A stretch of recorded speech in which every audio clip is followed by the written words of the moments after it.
Halo semuanya, kembali lagi bersama saya Bang Ipul di channel Jago Programming Net. Hari ini saya akan membahas tentang tipe data dalam bahasa pemrograman Dart. Nah, dalam bahasa pemrograman Dart terdapat dua jenis tipe data, yakni teks atau string, dan yang kedua ialah angka atau number. Nah, untuk number sendiri atau angka ini terbagi menjadi tiga, yakni integer yang merupakan bilangan bulat seperti di sini contohnya ya 2, dan yang kedua adalah double yang merupakan bilangan desimal sehingga duanya ditulis menjadi 2,0. Nah, yang ketiga ialah number atau noun, biasa ditandainya dapat berupa angka integer maupun double. Nah, kita langsung masuk ke aplikasinya saja ya. Di sini saya menggunakan Visual Studio Code. Nah, kita masuk.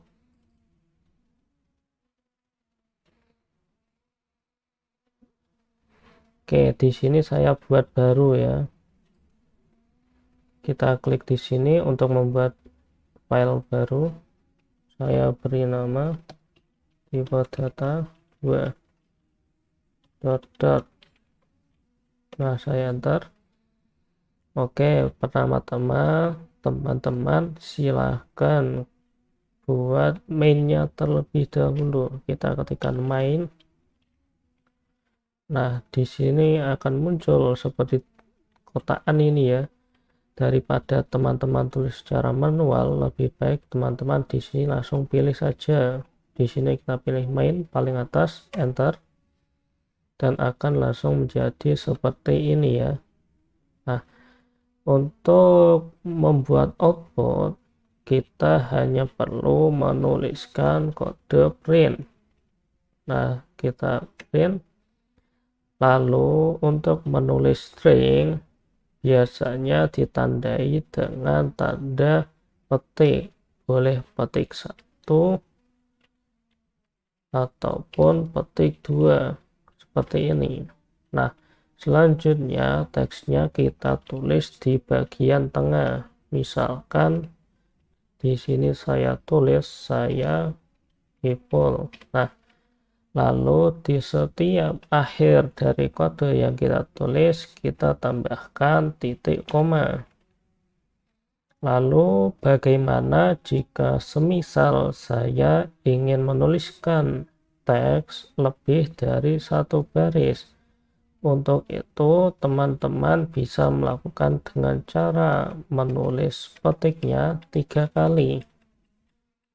Oke, petik 2-nya 3 kali ya. 1, 2, 3. Nah, setelah itu kita enter, kita tuliskan kata lainnya. Ini baris kedua.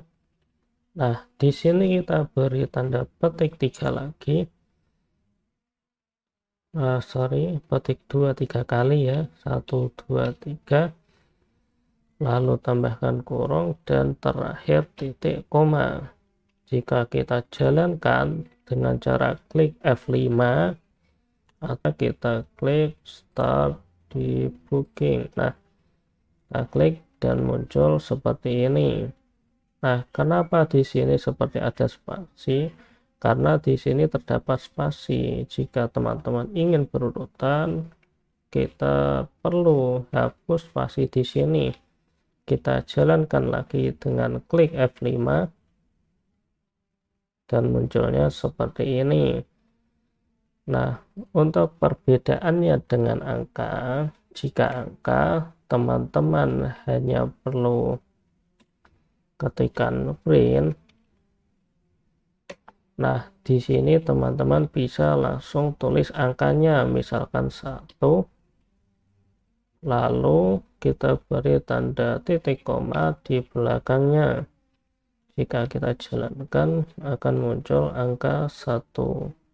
Nah, lantas apa perbedaannya string dengan angka? Kok rasanya lebih mudah yang angka.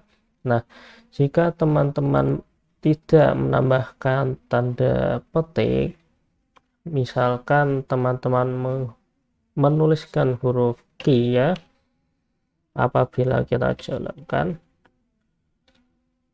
maka akan terjadi error sebab Q ialah huruf. Nah, lalu bagaimana jika misalkan saya tuliskan angka di sini ya? Apakah bisa? Kita coba. Nah, di sini saya hapus. Saya tuliskan angka 2. Oke, kita print. Dan jawabannya ialah bisa. Namun dalam hal ini jika teman-teman menuliskan string atau teks, maka angka tersebut tidak dapat dikalkulasi. Misal ditambahkan, misal tambah 1, jika kita jalankan, maka akan muncul 2 tambah 1, tetap ya. Di sini pun keterangannya adalah string. Nah, jika kita menggunakan angka, lantas kita kalkulasikan, misal di sini saya tambah 2, maka yang muncul adalah hasilnya, yakni angka 3. Nah, cukup mudah, bukan?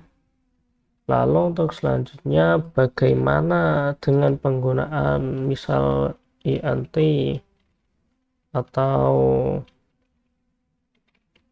double atau nom? Ini ditaruhnya di mana? Nah, biasanya untuk ketiga hal tersebut ditaruhnya di variabel. Oke, di sini saya jelaskan sekalian mengenai variabel.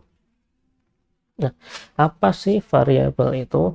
Variabel ialah suatu kode atau tanda yang berisikan nilai-nilai tertentu. Dalam hal ini biasa disebut dengan value. Nah, misalkan ya, di sini saya tulis integer, lalu kita beri huruf Q sama dengan misalkan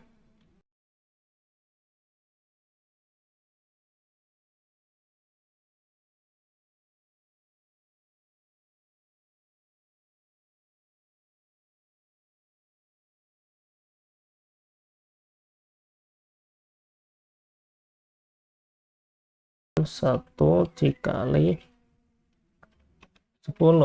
Nah, oke, lalu saya buat output ya, agar muncul di konsol. Saya print. Nah, di sini saya tidak perlu menuliskan 1 kali 10, saya cukup menuliskan huruf Q. Kita beri titik koma, saat dijalankan maka akan muncul angka 10 yang merupakan kalkulasi dari 1 dikali 10. Nah, begitulah apa yang dimaksud dengan variabel. Apakah integer saja? Tentu tidak. Misalkan di sini saya tulis string. Oke, string w sama dengan saya equal. Nah, begini. Lalu di sini saya beri titik koma. Lalu saya buatkan outputnya print. Maaf, ini ya. Saya ketik W, lalu saya beri titik koma. Maka outputnya ialah seperti ini. Jadi bukan hanya angka tetapi juga string ya. Nah, apa sih bedanya integer dengan double? Bedanya ialah integer ialah bilangan bulat, sedangkan double ialah bilangan desimal. Misalkan di sini saya tulis double e ya. lalu saya beri sama dengan 1. Nah, kemudian saya buatkan outputnya terlebih dahulu, print E. Nah, di sini coba saya jalankan. Nah, jawabannya ialah 1,0. Jadi terdapat koma di sini. Nah, berbeda dengan integer, apabila misalkan saya masukkan angka 2,5 lalu saya jalankan, maka akan terjadi error. Hal ini wajar sebab key telah saya deklarasikan sebagai integer, namun saya memasukkan angka double ya, 2,5, maka terjadi error. Oke, sekian dari saya. Apabila menurut teman-teman video ini cukup bermanfaat, teman-teman bisa klik subscribe, lalu like dan share untuk membantu berkembangnya channel ini. Sekian dari saya, mohon maaf apabila ada kesalahan. Wassalamualaikum warahmatullahi wabarakatuh.